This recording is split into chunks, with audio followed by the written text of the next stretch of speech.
This is the Benchwarmers Trivia Podcast. We have assembled the world's finest sports and trivia dorks to prove once and for all that we are just as bad at this as we were at sports.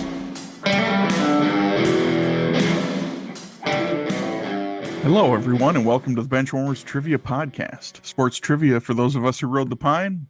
You are listening to episode 259. I'm your host, Josh, and today's game will be pitting the Benchwarmer team of Scott and Walling versus Benchwarmer Mason and returning player Trey Cleeter. Welcome back to the bench, Trey. Why don't you take a minute to remind us about yourself and let us know what's new with you? I'm doing great. From Indianapolis, Indiana. Going to date the show a little bit. I went to my 18th Indianapolis 500 this year. Bengals fan, Reds fan, Notre Dame football, all the Indiana teams except for the Cincinnati professional teams. But doing good. Glad you guys have me back on. Yeah, well, we're glad to have you. Mason, how are you doing? And let us know what your and Trey's team name is going to be. Yeah, I'm doing well. Our team name also kind of has to do with me right now because I pretty much spent the entire weekend watching college baseball. I would argue that this is actually more jam-packed than March Madness because you have double elimination, so you have games pretty much going from like 11 a.m. till midnight. Plus, it's just nothing but baseball. So it's been fun. LSU's currently winning an elimination game, so they get to play tomorrow, hopefully, if that still holds, and move on to super regionals and all that. So that's exciting because they'll get to host it. And that kind of inspired a team name. Trey came up with it because I never come up with team names. I could have came up with this one because it's pretty straightforward. But yeah, him being a Bengals fan, I'm a Tigers fan, so our team name is going to be the Bayou Bengals. All right. Wonderful. And Scott and Eric, let us know how you guys are doing and what your team name is. Hello, everyone. It's been a while. In case you haven't listened to the OT, my driveway is fixed. So yeah, I've also been watching baseball this weekend. The Texas A&M game last night was awesome. To see those two teams play each other after they haven't in a while was pretty great. And then Texas got bat flipped into oblivion today. And if you haven't seen it yet, go look up the Louisiana hitter bat flip against Texas, and he hits one off the top of the scoreboard, and you bat flip and pick it up and then bat flip it again if you hit it that far. So it is a great time of year, and I'm just like Mason, excited. And then one of my teams is doing okay, and Scott will talk a little bit about that with our team name. So Scott, yeah, I'm also doing well. Nothing too crazy going on with me right now, so we'll just kind of get into the team name. Speaking of Texas teams, obviously one of Eric's teams has done very well for themselves this season and find themselves in the NBA championship. A long time ago, I came up with a punch on sight list. It's a list of people who I would just punch in the face if I saw them. And not saying I would win every fight against them, but I would certainly start one. And there's a lot of people on the list: Jim Parsons, The Weeknd, Ryan Gosling, just to name a few. Which is weird because when I was in New York, I was like, I'll never see those people. Now that I'm in LA, the likelihood is a little bit higher. I could actually have to go through with some of these punches. Am I going to hear you on the news on TMZ? Scott Grimes punches Jim Parsons. I think it's the other Scott Grimes. Is that punch on sight bandit? Wait. Hold on. Before you continue, Jim Parsons? Yeah, I just find him to be very intolerable, and it just makes me want to punch him in the face. Wow. I don't know. All right. We all have our people, Josh, right? We all have our people. Sure, I guess. It's just a strange one, but okay. We had Stuart Scott all the way back. None of us. Luckily, no current benchwarmers are on that list. So that's good. But two of the biggest and highest ranking members on that list happen to play for the Dallas Mavericks. And that's Luka Doncic and Kyrie Irving, who are so firmly entrenched on this list that I can't ever go to a Mavericks game. When they come to LA to play the Lakers or the Clippers, I make sure that I don't go outside just to make sure that I don't accidentally run into them somewhere. Because I'm teaming with Walling, and somehow we've managed to stay friends despite the fact that his favorite team has two of these members. Our team name's going to be Difference of Opinion. All right, so we have the Bayou Bengals versus Difference of Opinion. And let's kick it over to our emeritus benchwarmer, Dan Lundberg, for the rules. The game will consist of 4 quarters of play, each with different trivia style. The The styles of quarters 1 through 3 will change from show to show, and I will explain them as we go along. Like any good sporting event, we will have a halftime show after the second quarter with entertainment questions. And in the fourth quarter, our teams will wager from their points accumulated to see who are today's clipboard captains, to be honored like the true benchwarmers they are. All right, let's get this game underway. All right, let's jump right into this game because today's first quarter will be the missing link. Oh, it's punch on sight members. Jim Parsons, first answer. The missing link. This quarter will consist of 5 questions with theme-linked answers. The teams will attempt to answer the questions and guess the theme. Each question is worth 20 points. If a team checks in first via chat to the host with the correct theme before the 5th question, they will earn 100 points. The other team can still earn 50 points with the correct theme guess. If neither team has checked in with the correct theme before the 5th question, each team can earn 50 points with the correct answer to the theme after the 5th question. All right, question 1 in the missing link. Since the NBA-ABA merger in 1976, what number 1 overall draft pick played for the most NBA franchises? 12 in total during his 16-year career. All right, we'll check it. All right, difference of opinion has checked in, so Bayou Bengals, you guys can talk it out. I have an inkling, because I know this guy bounced around a lot. I don't know if he made it 16 years. I don't know if he played 12 franchises during his career, but I know that Joe Smith bounced around a lot. He did. That's right. He was the number 1 pick. I couldn't tell you. I don't even know when his career ended. I know he's mid-90s, but I don't know if he made it 16 years. I feel like I would remember that. And he sounds like he made it 16 years, but that was the only name that came to mind because most number 1 picks don't bounce around that much. But I know that he did. true. Yeah, if you're good with it, I'm good with it. Okay. All right, we'll check in Joe Smith. Okay, and difference of opinion. What did you guys have for an answer? Yeah, I sent this to Walling right away. I knew that he played for a plethora of teams. Number 1 overall pick in 95, picked before Timberwolves legend Kevin Garnett. We also checked in with Timberwolves legend Joe Smith. Well, he's legendary, that's for sure. Both teams will be getting points. Correct answer is Joe Smith, and yes, his under-the-table contract thing. Can Glenn Taylor go away too, please? Yeah, screwed the franchise for a long time, but they're on a much better path these days, so I can't complain currently. 3 number 1 overall picks have played for 7 teams. That's the second most, and that would be Danny Manning, Kwame Brown, and Dwight Howard. Let's move on to question 2. What Hall of Famer is the only pitcher with at least 200 career wins and 150 career saves? Okay. We'll check in. All right, the Bayou Bengals have checked in, so difference of opinion, you guys can talk it out. Yeah, I think we were right there. I don't think Eckersley won enough.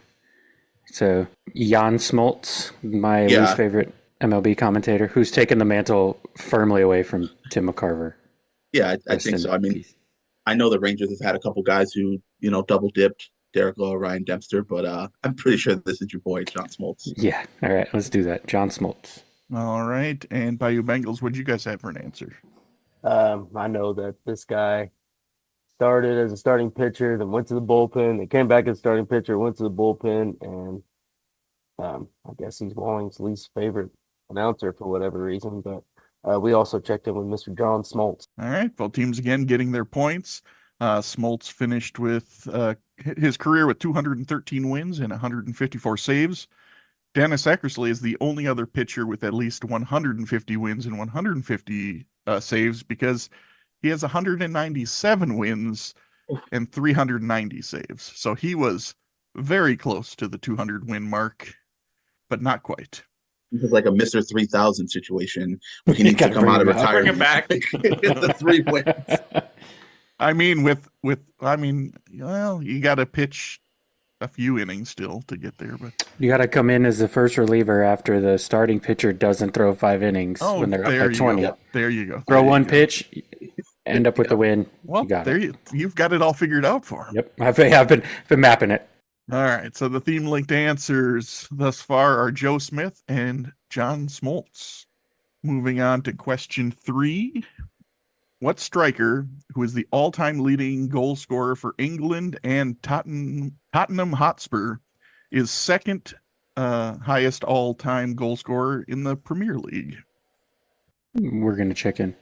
Difference of opinion is checked in. So Bayou Bengals, you guys can talk it out. I'm gonna be honest. Premier League is not my huge forte. I know a few people.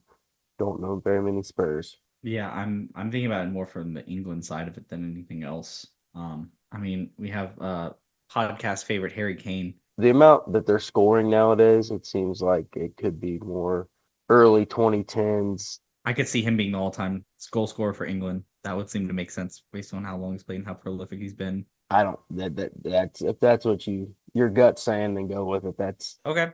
All right, we're gonna check in Harry Kane. All right. And difference of opinion, what'd you guys have? Believe I always say, look out for the banana in the tailpipe. This is not a banana in the tailpipe. Oh, good. I believe this is podcast favorite Harry Kane. So that's what we checked in with. Both teams getting points. Correct answer is Harry Kane. And Matt Doherty got to cheer on Kane this last season as the leading scorer by far for FC Bayern Munich. And in true Harry Kane fashion, he comes over to Bayern and they lose the title for the first time in like a decade. I mean, without him, they wouldn't probably have been anywhere near the True. Champions League because he had like 44 goals, and I think the next most was like low 20s or something in the teens. Like it was considerable. He scored most of their goals. Okay, well, the theme-linked answers thus far are Joe Smith, John Smoltz, and Harry Kane. Moving on to question 4. What quarterback out of Old Dominion was the namesake for a Clipboard Captain Award in early 2021 before starting 15 of the 16 games he appeared in during the 2021 season? We'll check in. All right, Bayou Bengals have checked in, so difference of opinion. You guys can talk it out. Can you come up with another one?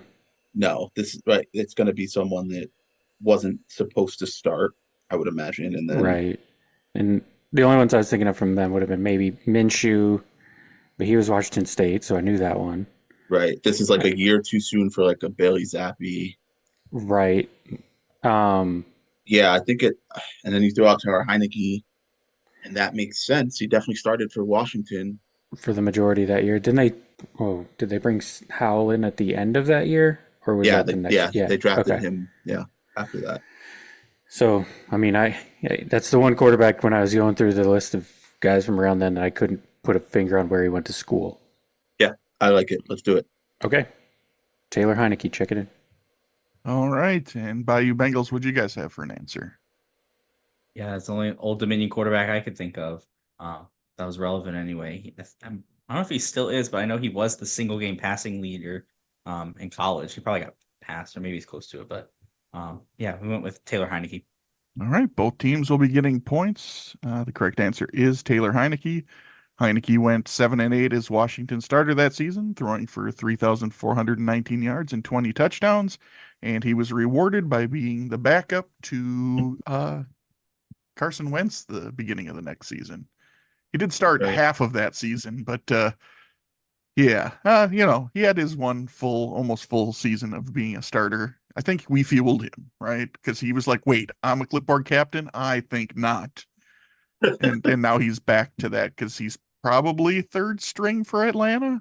I was going to say he might even get cut. Well, probably will, right? Yeah. Unless they're going to keep a third for some reason. All right. So the theme-linked answers thus far are Joe Smith, John Smoltz, Harry Kane, and Taylor Heineke.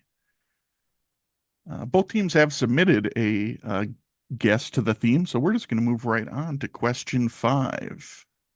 I have a feeling might get some quick check-ins on this one. What tight end holds the record for most career postseason receptions with 165 and is second to only Jerry Rice in career postseason receiving yards and touchdowns so far? We'll check in. Yeah, we can check in too. Do you just want a 3-2-1 this one? And sure. All four of us together. Ready? In unison. Yeah, 3, 2, 1. Travis Kelce. Kelce. All right. Like I said, I was pretty certain that was going to be a fast check-in. Both teams are correct. It is Travis Kelce. Rice, who played in 7 more postseason games, has 342 more receiving yards and only 3 more touchdown receptions than Travis. So depending on how long Travis plays for, he could break both of those possibly. So, all right. The theme-linked answers are Joe Smith, John Smoltz, Harry Kane, Taylor Heineke, and Travis Kelce.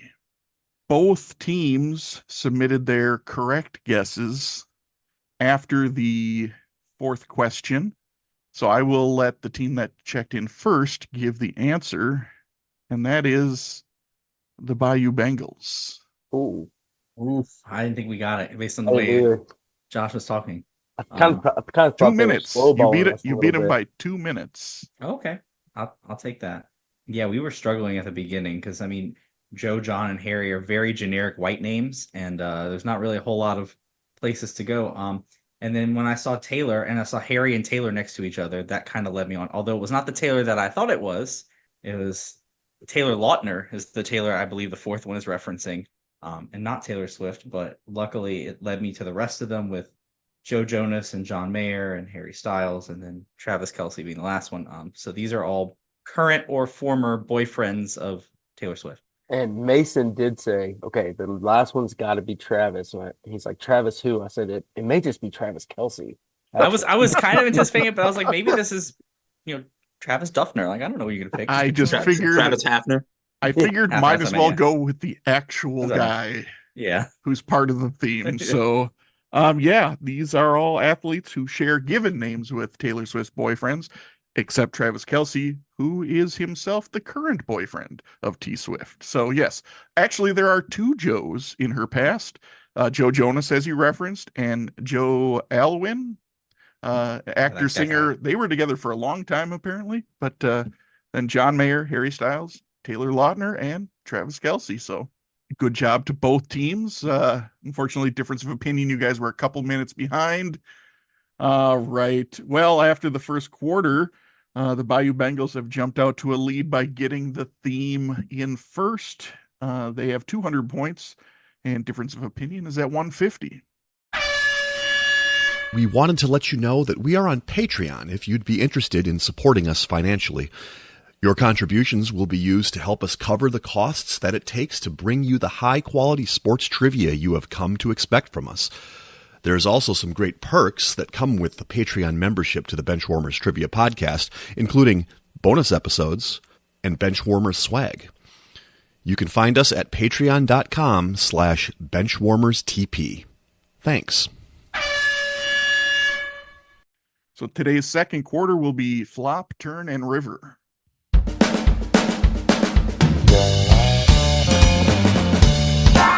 Flop, turn, and river. For this quarter, there will be 3 questions consisting of 5 clues. The first 3 clues will be given before the teams decide if they want to check in with their guess. The last 2 clues will be given one at a time, with teams deciding if they want to check in with their guess after each subsequent clue. If a correct answer is checked in after the first 3 clues, the team will receive 50 points. After the 4th clue, 30, and after the 5th clue, 20. Okay, question 1 is a who am I? Clue number 1. I played my entire career in the U.S. in the Negro Leagues. Clue 2, in 1972, I became the second Negro League player to be inducted into Cooperstown. And clue 3, I was a 2-time Negro World Series champion and achieved 2 Triple Crowns. I know it's what the league was called. It still is a little uncomfortable saying it. Just wanted to put that out there. Just, And Scott didn't say anything, so I figured I did not. We're Nope, we're good. You didn't sound like too much of a Southerner for it to sound offensive, so that's good. Good. I don't think I can sound Right. like a Southerner really, but yeah, got it. All right. Hey, we're going to check in. All right. Difference of opinion has checked in. So Bayou Bengals, you guys can keep talking out a little bit and let me know if you want to submit an answer or take another clue. So I think we have a couple names, one more stronger than the other, correct? Yeah.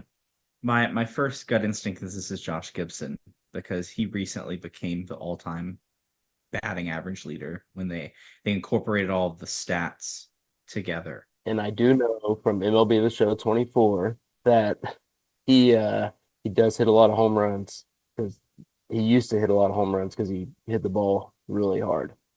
So that would kind of help out with the Triple Crown, right? Yeah, I'm good with Josh Gibson. Okay, yeah, we'll check in with that. All right. And difference of opinion, what'd you guys have for an answer? You guys are underselling Martin Dihigo or Turkey Starnes or any of those. Yeah, Martin Dihigo played like every position. He did, yeah. Pretty much every position, yeah. I don't think he played enough. He's the Felipe Franks of the Negro League. Yeah, he very much is. What about Tony Stone? Tony Stone, the only female in the Negro Leagues. Man, we could. There's, like I said, the museum is here in Kansas City. So, after this week's news, I totally was like, I got to take the kids there, and then I was like, they're going to be bored. I'm going to go by myself. We also checked in with Josh Gibson. All right, well, let's hear clues 4 and 5 and see if you guys are correct. Clue number 4, I had a higher career batting average than Ty Cobb and a higher career slugging percentage and OPS than Babe Ruth. And clue number 5, I was known as the Black Babe Ruth. Correct answer is Josh Gibson. Gibson also played in the Dominican and Mexican leagues, and some fans at the time who saw both Ruth and Gibson play called Ruth the White Josh Gibson. Right. Well done, guys. I will move on to question 2, which is another Who Am I? Clue number 1, I'm a left-handed Hall of Famer. Clue number 2, I was inducted into Cooperstown in 1973 in my first year of eligibility. And clue 3, I finished my career with 363 wins and 363 base hits. We'll take another clue, Josh. All right. You want to just take another one? You Yes. just take another one. If they're taking one, it's safe for us to do it too. So yeah, we'll just take another one. Both teams are going to take another clue. So clue number 4 is I have more 20-plus win seasons during the live ball era, 1920 to present, than any other MLB pitcher with 13. Okay, we'll check in. All right, the Bayou Bengals have checked in. So difference of opinion, you guys can talk it out. If you're ready to check in, you can. Or if you want the 5th clue, I can provide that for you as well. I think we're good. Close to checking in, right? Yeah. I Yeah. think we'll do that. We're going to check in with Warren Spahn. All right, and Bayou Bengals, what did you have for an answer?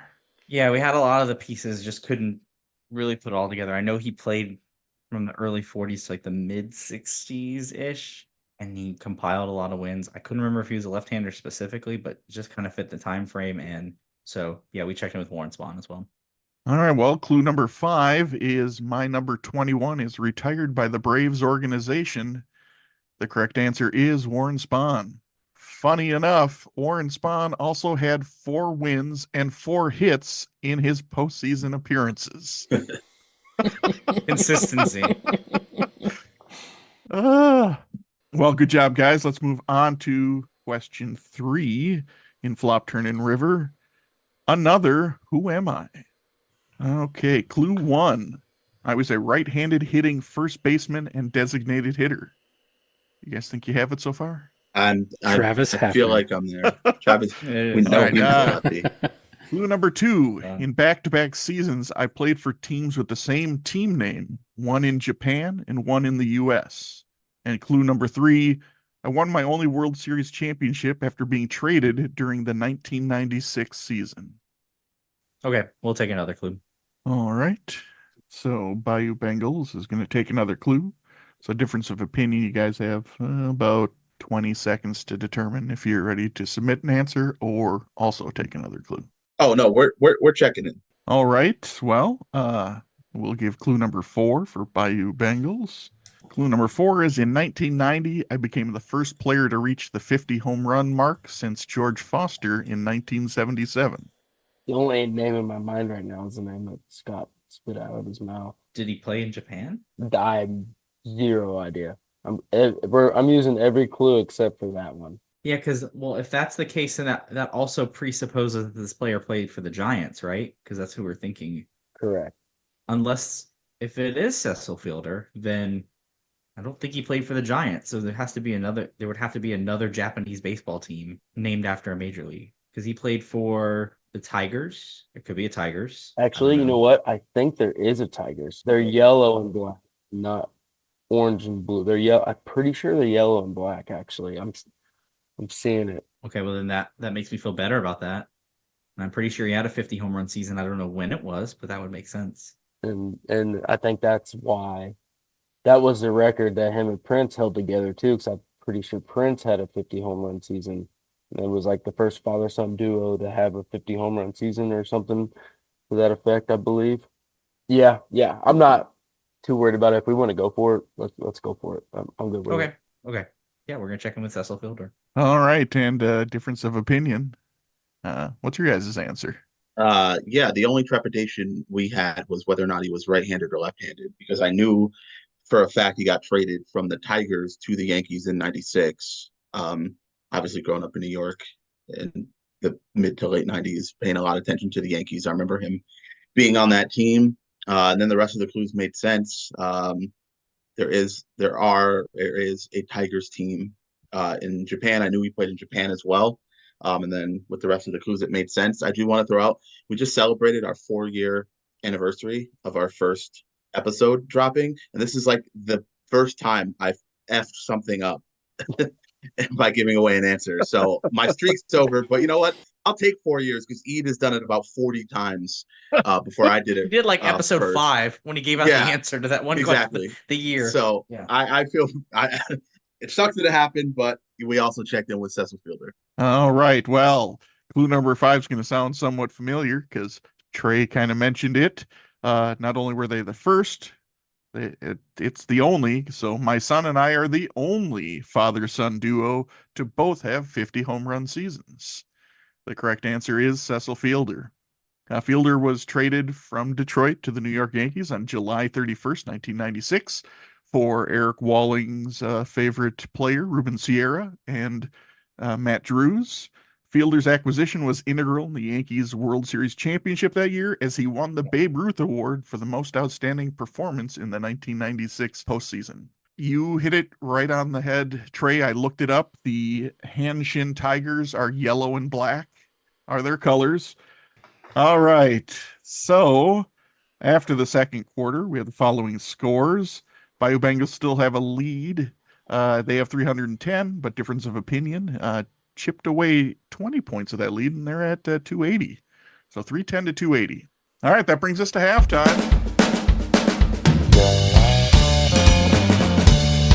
It is now time for the halftime show. There will be 3 entertainment questions pertaining to sports, with each question worth 25 points.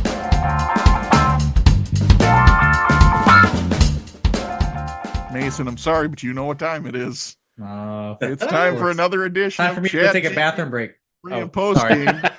I asked ChatGPT to make up plots for movies based on the combination of 2 movies and or television shows. So you might have a little better chance if you've watched any sports television shows. With at least one of these being about sports. So I think you'll have an in on one of them, half of it, but maybe not through. Great.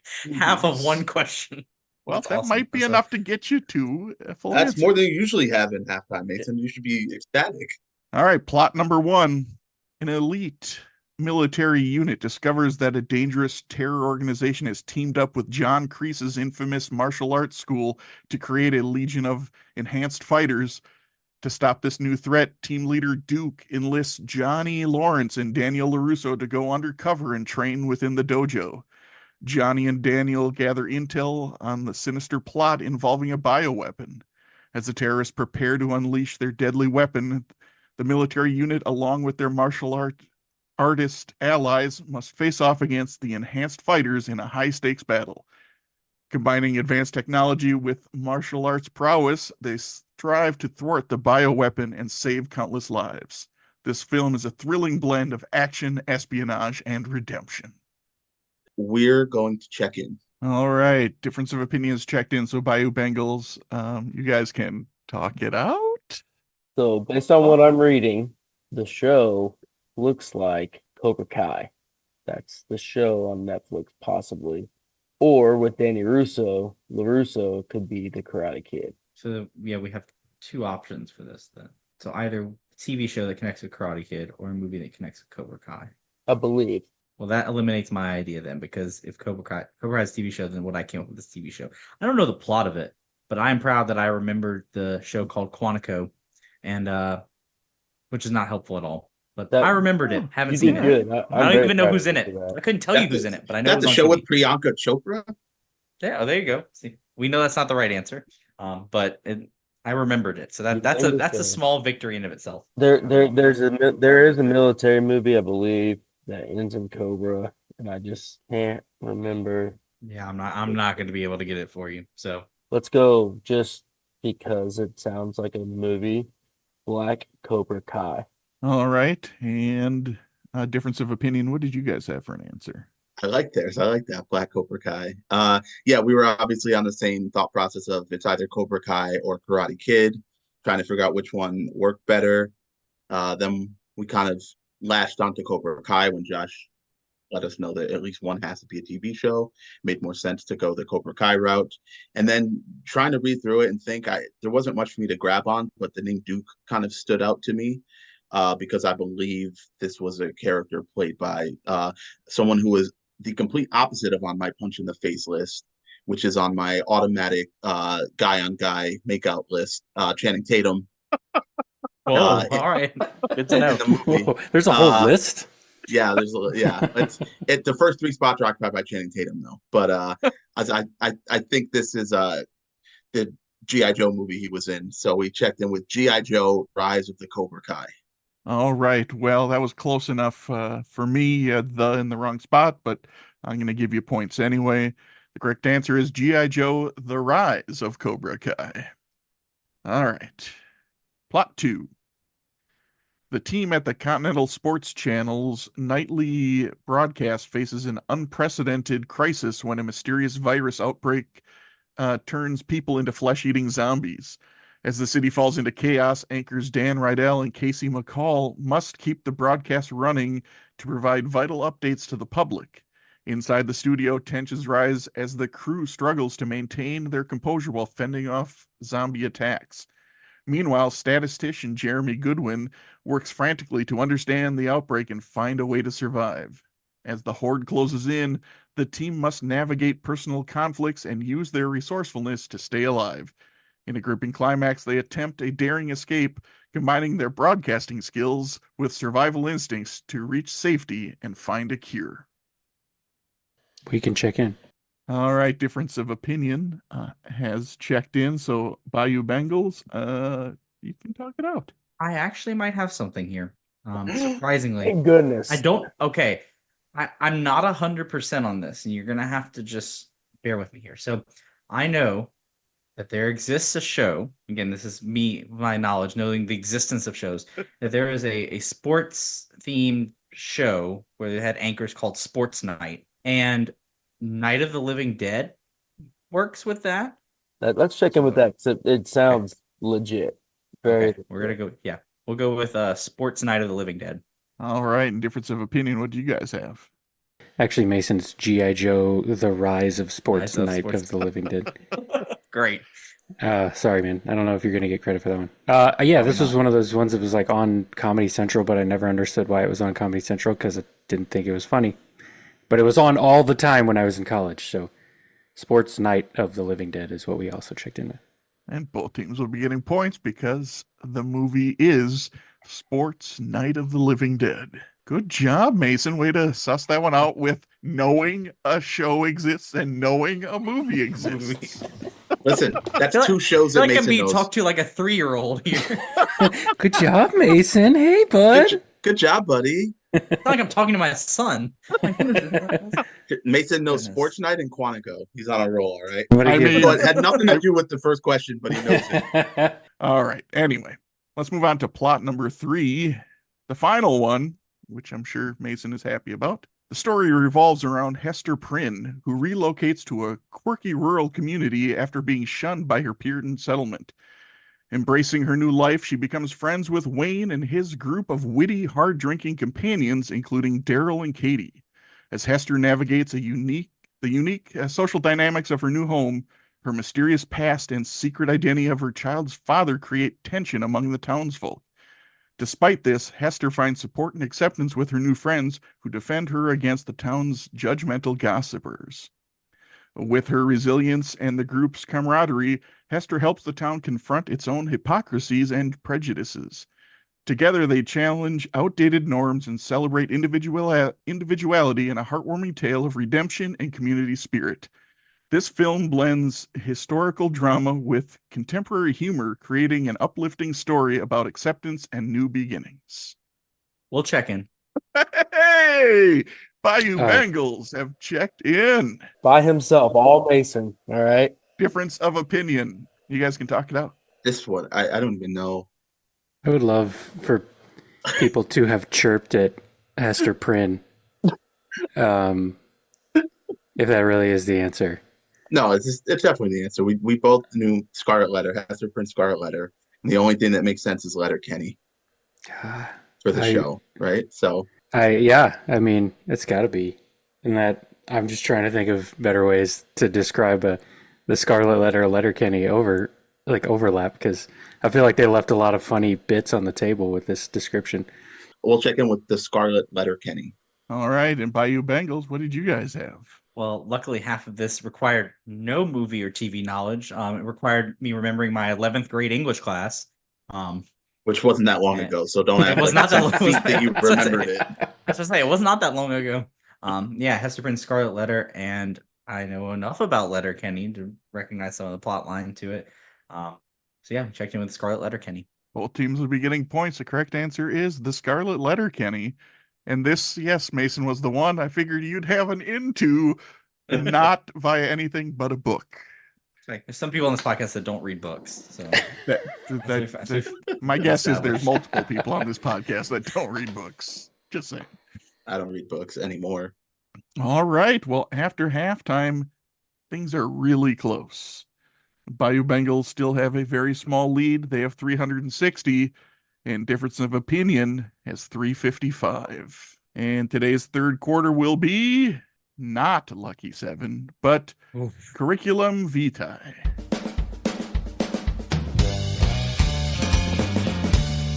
Curriculum Vitae. In this round, the hosts will list the teams and years for which a player spent time and may also give a few fun facts about each player. Each question is worth 20 points.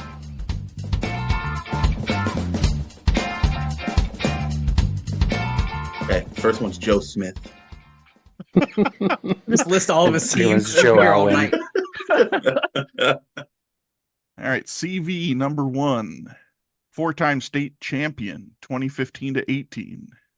3-time Big Ten champion, 2020 to 22. 2-time NCAA champion, 2021 to 2022. Olympic gold medalist, 2020. WWE 2022 to 24. Buffalo Bills, 2024 to present. Checked in. Difference of opinion has checked in. So Bayou Bengals, you guys can talk it out. Give me a moment to pull his name. I just saw this was just in the news. Yeah, I did too. So with the Bills, big guy. Real big guy. 270 pounds, 6'1". It's a weird name. Hold on. Man, this is frustrating. I know it's not good podcasting here. I'm just trying to remember his name.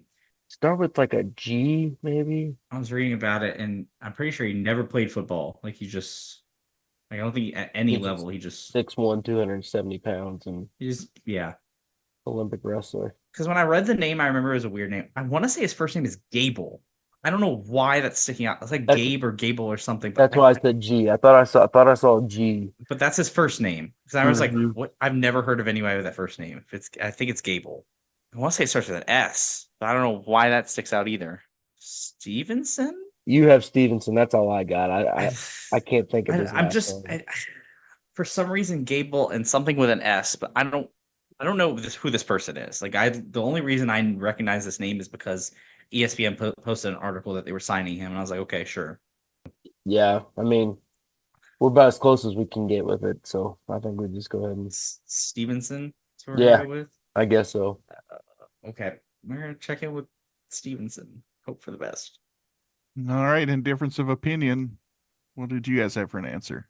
I know it's different, right? Because pro wrestling's not, it's a different type of sport and things are scripted and planned ahead, but there's a such thing as bust. And this is one of the hugest busts in WWE history. Like there was so much hype around this signing. He's the next Brock Lesnar and all this. And man, did that just not work out. I mean, the dude had the charisma and the personality of like a houseplant.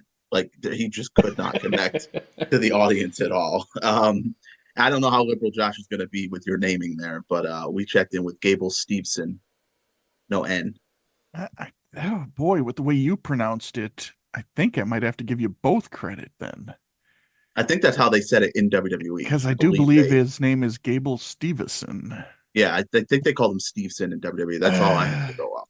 I don't Maybe know that the is, I exact mean, pronunciation. That's how I recall hearing it in the Olympics was Stevenson without an N. Stevenson. So it is Stevenson without an N. Part of me thinks I can't. I don't think I can give you credit. We added an extra consonant. We're gonna go by like Jeopardy rules. We add an extra consonant, so I think it's all fair. Right. I would love to give it to you because you got the Robertson incident from like 100 episodes ago might apply here. So can we apply that rule, the Robertson rule? Joe and Jose are the same. You didn't go Gable Stevenson.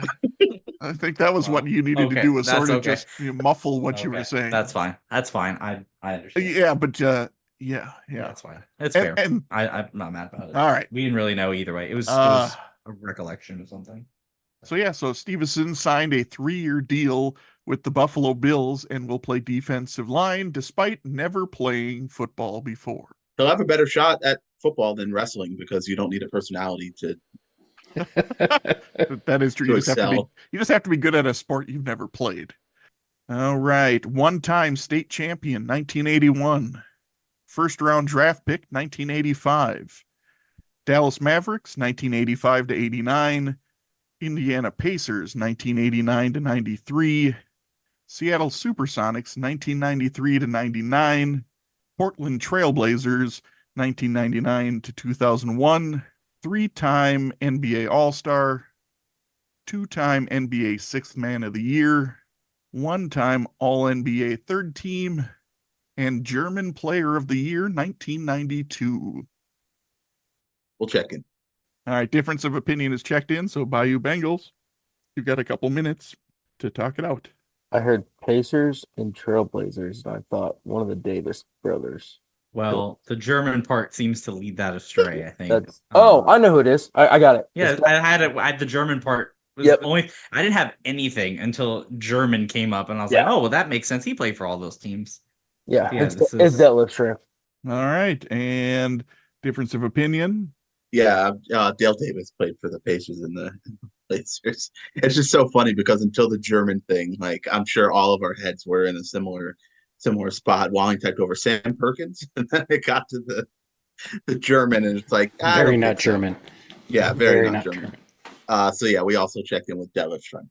Yes, you guys are both correct. It was Detlef Schrempf, and Schrempf was inducted into the FIBA Hall of Fame in 2021.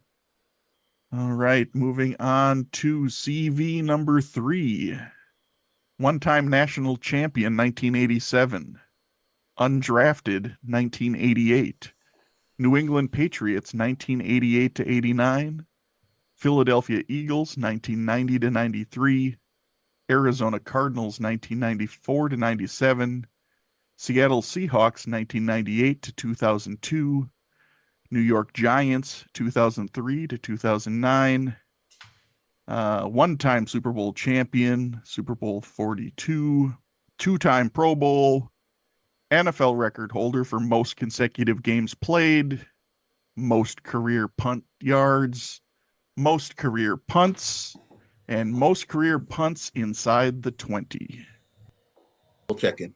All right. Difference of opinion is checked in. So Bayou Bengals, you got a couple minutes to talk it out. That sounds. That's a guy. I'm trying to. I'm going back to the '09 Giants, at least around that time, because he won the Super Bowl with the Giants for sure. Yeah, because at 42 is the Giants over Patriots Super Bowl, so that would be squarely within the 03 to 09. And then I believe no, it was 2011 was in Indianapolis Giants over Patriots. So yeah, this is just a long time punter that played every game because And Jeff they're Fiegler punter.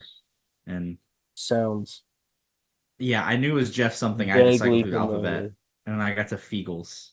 He played a long time. a long time. I don't know where all he punted, but that seems pretty reasonable to me. He punted for a couple of those teams I know, so Correct. sure. Yeah, let's All do right. it. Check in Jeff Fiegels. All right, and difference of opinion. I got this solely based on the fact that he was a Giants punter from 03 to 09. I mean, that's when I was in high school and people would always talk about the Giants because they were good. And and those were prime Madden playing years for me. Sorry, Josh. I know when you hate when we use video games to get the answers. I don't. Not that I fully used it. Again, I knew this guy from watching all the Giants games back then. This is absolutely Jeff Fiegels. All right, both teams are getting points. I think the first time I knew about Jeff Fiegels is when Fiegels kicked for the Eagles, because I thought that was, funny. In his 22-season career, Fiegels never missed a game, which is an unmatched record amongst special team players. And since special teamers don't really get counted as starting, that's why Brett Favre holds the record for most consecutive starts, where Fiegels had like 50 or 60 more games consecutively that he played in. So, yeah, good job, guys. Moving on to the last CV number 4. This is a shorter one. 3-time British Open champion. I understand that it's not always referred as that, but it works better for the way I'm reading this. 1959, 1968, and 1974. 3-time Masters champion, 1961, 1974, and 1978. 2-time PGA champion, 1962, 1972. 1-time U.S. Open champion, 1965. Only non-American to accomplish a career Grand Slam. We're going to check in. All right. Difference of opinions checked in. So once again, Bayou Bengals, you got a couple minutes to talk it out. I think we're Yeah. very, very close. I said Gary Player. He's South African and South African, fairly certain he has the career Grand Slam. No, he won the Masters 3 times. Wasn't sure about how many other majors he had total. Yeah, but that's what, 9? That seems pretty reasonable. He was pretty dominant for a while. Yeah, the Black Knight. I mean, he's. And according to one episode, he was on the body issue of ESPN. So. And like 62, wasn't he? Something 60 something, wasn't he? On the body issue. Yeah, sounds about right. But I think it's Gary Player. So we'll check in with that. All right, difference of opinion. Yep, we came up with the same. Checked in with Gary Player. Both teams are getting their points. Correct answer is Gary Player. And aside from having 9 major championships, Player has also won 9 senior major championships. So, pretty good. Pretty good little career there. All right. Well, after the third quarter, I think we have a lead change now. We do. Bayou Bengals are at 435, but difference of opinion because they did not have an N in Gable's last name. They are at 455. So 455 to 435. And that brings us to the fourth quarter.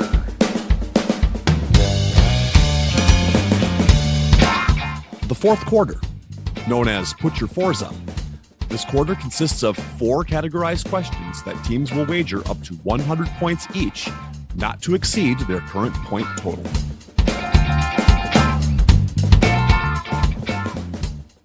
The categories for today are as follows. Question 1, the 1 in reference to the NBA. Question 2, 7 in reference to the NFL. Question 3, 15 in reference to the NHL. And question 4, 22 in reference to Major League Baseball. It is now time for the teams to place their wagers. We'd like to take a minute to invite you to follow us on Facebook, Instagram, and Twitter at BenchwarmersTP. We also have a Facebook group for fans of the pod called The Bench. Join us there to comment on the latest episodes and share cool sports facts and trivia. If you'd be willing to rate and review us on iTunes or Stitcher, we'd greatly appreciate the support so that other people may find this podcast. Thanks! Now that the wagers are in, on to the questions. And for you listeners at home, the 4 category titles are Taylor Swift songs. I can finally get my daughter to listen to an episode. Oh, there you go. Question 1 in the category of the one. Either of 2 former NBA players could be considered the one since they both wore the number 1 jersey during 15 NBA seasons, the most of any players. One was a point guard who played for 9 franchises during his 17-year career and was the 1998 NBA assist leader. The other was a shooting guard / small forward. Don't want to have Walling get thrown off by this. Who played for 6 franchises during his 15-year career and was the back-to-back NBA scoring leader in 2003 and 2004. Name both players. Josh, we're going to check in. All right, difference of opinion is checked in. Bayou Bengals, you have a little under 2 minutes left to talk out your answers. I think we have one, and I think the one that we have would be T-Mac. I know Tracy McGrady wore one. I have no idea on the 1998 assist leader. And the team I threw out was the Spurs, because I know the Spurs were good then. The only name I can come up with is a guy that played most of his career with the Spurs, and that's Avery Johnson. He might have played 17 years, but I definitely didn't play for 9 teams unless he bounced around a lot. But and if you think of the Spurs, though, there's only a handful of guys that stayed there their whole career or for a long term. that's I don't have anything strong on this because I mean, 98 you're looking at like Jason Kidd's going to be up there at the top, close to him. Obviously, he didn't play for 9 teams, but I'm trying to think of contemporaries of this guy. You're looking at Kidd, you're looking at Stockton. That was right, like towards the downfall of Stockton's career. Mike Bibby is there, but he wore 10. I know that for sure. what about Mark Jackson? I was thinking that, but I'm trying He to would have been. I don't know where he was in '98 though, but that's the right time frame. He played a while. The 98, how many teams? he was with the Pacers in 98, I'm fairly certain. Okay. Because he came from the Knicks to the Pacers, and he was on the Pacers team and went to the finals in 01. I don't know what his number was. That's the thing. I don't think it was 1. Okay. I'm just trying to think of guys around that time, but I don't. Ron Harper wore 9. He would have been an assist leader. The other name we said is a little bit out of the time of Scott Skiles. I think he was out of the league by '98, honestly. He might have been. And I don't think even if he was, I don't think he played 17 years. Not the year. That doesn't feel right for that, honestly. His career was shorter. You know what? Let's try Avery Johnson, and Yeah, that's the only thing we got. The 9 teams, and I feel like 98's kind of past where he would have possibly been an assist leader, but I don't have anything better. So yeah, so Tracy McGrady and Avery Johnson, right? yeah, I think that's what we're gonna go with. Okay, for how many points? 100. Okay, and difference of opinion. What did you guys have for an answers and wager? Yeah, right off the bat, Tracy McGrady, easy. It's funny they went with Avery Johnson because he was on my short list of people that I sent to Walling. Because he's short. Yes, exactly. He did play for a ton of teams. I don't know if it was 9, but it was like at least 6 or 7. And I'm pretty sure they were all in the Western Conference. I don't think he ever played the Eastern Conference. But we ended up going with someone who I've used as an answer, a wrong answer on here a lot. He was kind of my basketball version of Eddie George, where I just kept going back to the well and it's never correct. And I hope that it doesn't fail me this time because I'm pretty sure he was the assist leader in 1998. We checked in with Trace McGrady and Rod Strickland for 100 points. One team is getting points. The correct answers are Tracy McGrady and Rod Strickland. Avery Johnson did play for 6 teams, but he wore jerseys 15, 6, and 5. Mark Jackson played for 7 teams, but he wore jerseys 13 and 31. So Rod Strickland was the correct answer for the point guard. Trevor Ariza wore the number 1 during 14 seasons, and both Muggsy Bogues and Penny Hardaway wore number 1 during 13 seasons. The scores have gotten farther apart, so we don't need to really talk about that. Let's move on to question number 2. Question 2 in the category of 7. What Hall of Fame and one-time Super Bowl champion quarterback holds the record for most fumbles in one game with 7? He accomplished this feat in 1964. I bet he needed to smoke a heater after the game. Okay, we're going to check in. All right. Difference of opinion has checked in. Bayou Bengals, you got a couple minutes to talk it out. Well, when I thought of smoking a heater and quarterbacks in the 60s, I had that picture of Len Dawson smoking a cigarette at halftime during the Super Bowl. That's it. You're right. That's the answer. I was thinking Joe Namath because Smoking Joe. Smoking Joe. Correct. Yeah, I'm with you. I think you're right. It is Len Dawson, I believe. Okay. We'll go Len Dawson for 100. Okay, and difference of opinion. What'd you guys have for an answer and a wager? The picture is beautiful. I feel like you missed an opportunity by not mentioning the fresca that's sitting between his legs. True. Or like the church folding chair that he's sitting on, that like any NFL player today would absolutely just leave the team if they had to sit on that at halftime of any game. But we also checked in with Chiefs legend who has like an astronomically high number of touchdown passes for a 1960s quarterback in a season, Len Dawson. Both teams are getting their points. Correct answer is Len Dawson. Dawson also holds the record for most seasons leading the league in pass completion percentage with 8. So something he can feel good about other than winning a Super Bowl as well. But we don't want to talk about that Super Bowl too long because it'll make me cry. All right. Well, both teams got their 100 points. So kudos, guys. Good job.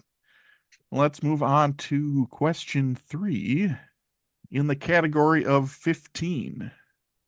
What Edmonton Oiler broke the record for most assists in a playoff series when he tallied 15 assists in a 5-game series against the Calgary Flames in 2022, breaking a record shared by Wayne Gretzky, who had 14 assists in 6 games, and Rick Middleton, who had 14 assists in 7 games.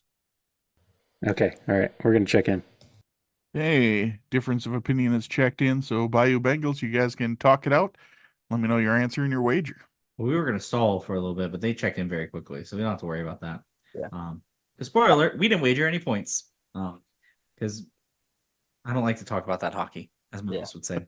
And I'm watching Connor McJesus on TV right now, so was my first first thought. For some reason, Leon Draisaitl clicked in my head. I remember seeing something about this recently because I think McDavid was up there on the list of most in a playoff series. I don't think he's obviously not top 3, but I think he was up there on the list that I remember seeing. I just know he's really high in points, and so that was where my head went. But it could be just a ton of goals. It honestly doesn't really matter. It literally doesn't matter at all. So, I guess we'll go Draisaitl. It's not going to make a difference. So we'll go with that for 0 points. All right. And difference of opinion. What'd you guys have for an answer and a wager? I've been kind of paying attention to hockey, mostly just a couple of series that have involved the Dallas Stars or the Dallas They Who Shall Not Be Named. And it was either Draisaitl or McDavid or there's another name that I won't say on here because this is a family show. But we thought McDavid was too easy. Draisaitl's more of an assist guy. McDavid a scoring guy. So we checked in with Draisaitl for 81 points. Well, both teams are correct. The correct answer is Leon Draisaitl. Draisaitl led the Oilers in points for that series with 17. Connor McDavid was second with 12 points. He had 3 goals and 9 assists. On the list, he was a little bit down when I was looking at it, Mason. He had 11 assists in a series, was his highest. So he wasn't too far down the list, but not obviously, like you said, not top 3. So, all right, well, let's move on to the last question of the game. Question 4, in the category of 22. What Hall of Fame pitcher wore the number 22 during his entire 19-year career more than any other player in Major League Baseball history? He won 22 games during 2 of his 3 AL Cy Young award-winning seasons, 23 wins in the other, and won 20-plus games 8 times. Okay, cool. We're going to check in. All right, difference of opinions checked in. So Bayou Bengals, you got roughly a minute to talk it out and let me know your answer and your wager. Yeah, we've gone through all different eras trying to figure this out. The ones that we can think of that have 3 definitively. Wait, hold on real quick, Mason. Were you saying that you went on an Eras tour? Oh my God. Nice. Stop. We have a rogue cattail also that we just aren't going to mention. I just saw Josh's. Yeah. Yeah. What Josh doesn't tell us is that the cat's name is Olivia Benson. Sorry, See, I couldn't let the Eras tour pass me up, so sorry. That was good. That was good. If this is I'll an give you more old-timey time now because I interrupted you. If this is an old-timey baseball player and I get it wrong, I ruin my reputation. So, man. It's coming back to the number though. We're trying to think of the number. Yeah. And So, I mean, his first thought was Verlander has 3. He's number 35. Right. It has been. And Pedro had 3, but his number's not 22. He's 45, I believe. Right. Like all the main guys. Like can't Clemens. Clemens is what? Right. He had multiple, but he was number 21 for the Yankees. Right. That's what I say. A lot of the guys I can think of. So the only other name the names I kept after we went through the more recent ones, I don't know if he has 3. I don't know what his number is. My description was Orioles guy back in the day in the 70s, and luckily Trey came up with Palmer for Jim Palmer. I don't know if he's won 3. He had a dominant stretch in 5 years where he was just putting up really great numbers. I don't know if he won 3. I couldn't tell you his number for the life. Very well could be 22. I have no clue. Jim Palmer, I'm fairly certain Walling would probably get upset about it. Beat out Nolan Ryan every time for the Cy Young, actually. You just broke his heart again for saying that. I know. I'm sorry. Well, I'm not sleeping tonight. Thanks a lot. I got to cry for a few hours now. He's going to cry with his son, Nolan, to console him about it. I got to go back and relight the candles in my shrine. Doesn't matter. Jim Palmer, 100 points. There you go. All right, and difference of opinion. What do you guys have for an answer and a wager? I think it was either 73 or 74 when they had the same amount of wins, and Nolan Ryan struck out more than double. I think it was a 383 strikeout season that no one is ever going to touch ever again. That Nolan, just a travesty that Nolan didn't win it that year. We also checked in with Jim Palmer for 100 points. All right, both teams will be getting their points because the correct answer is Jim Palmer. If Clayton Kershaw plays this season, he will hit 17 seasons wearing the number 22. And Bill Buckner also wore the number 22 during 16 seasons. So obviously we talked about Warren Spahn having 13 seasons of 20-plus wins.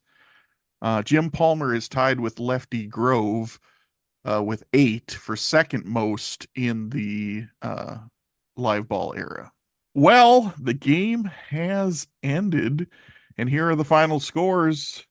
With 535 points, we have Bayou Bengals and our clipboard captains of the game who are receiving the coveted Eddie Wilson Award with 836 points, difference of opinion.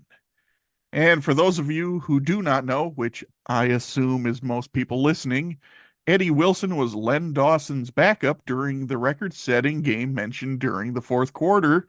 He unfortunately did not get to put down his clipboard and play during said game.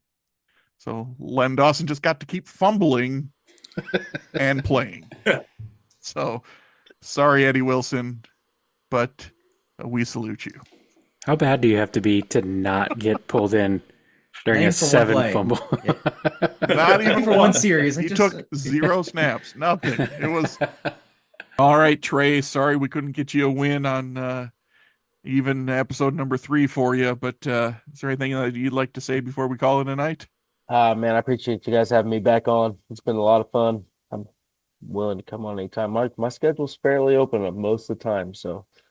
All right. Well, just keep your eye on emails. Sometimes we need last minute fill-ins, and Absolutely. but let us. And when we send out the things, feel free to sign up, and we'll get you on the calendar. Scott does a good job with that. So I know I've been secretly writing games, trying to make some questions work, but it's not been working out very well. But one of these days.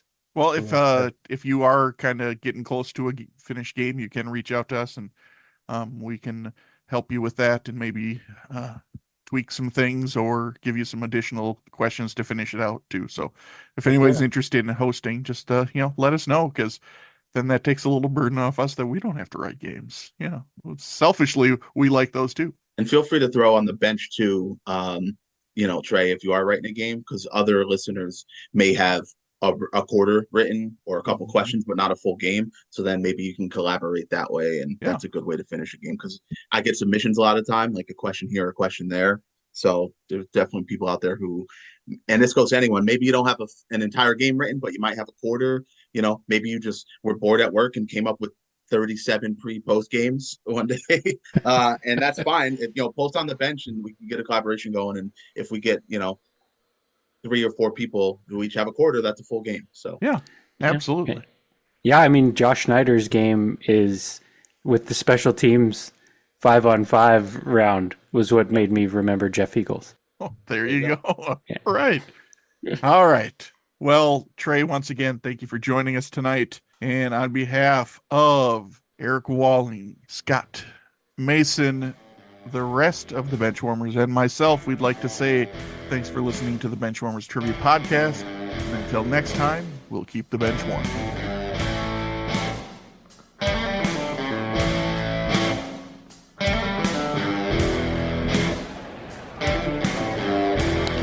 That ball hit high and deep. Stretch! Get on back there. They look up. You can put it on the board. Yes! Into deep left center for Mitchell, and we'll see you tomorrow night. That great music you're listening to is by Justin Nozick. Thanks to him for producing that music for us. You've been listening to the Benchwarmers Trivia Podcast. Make sure to check us out on all of our social media. We are at BenchwarmersTP.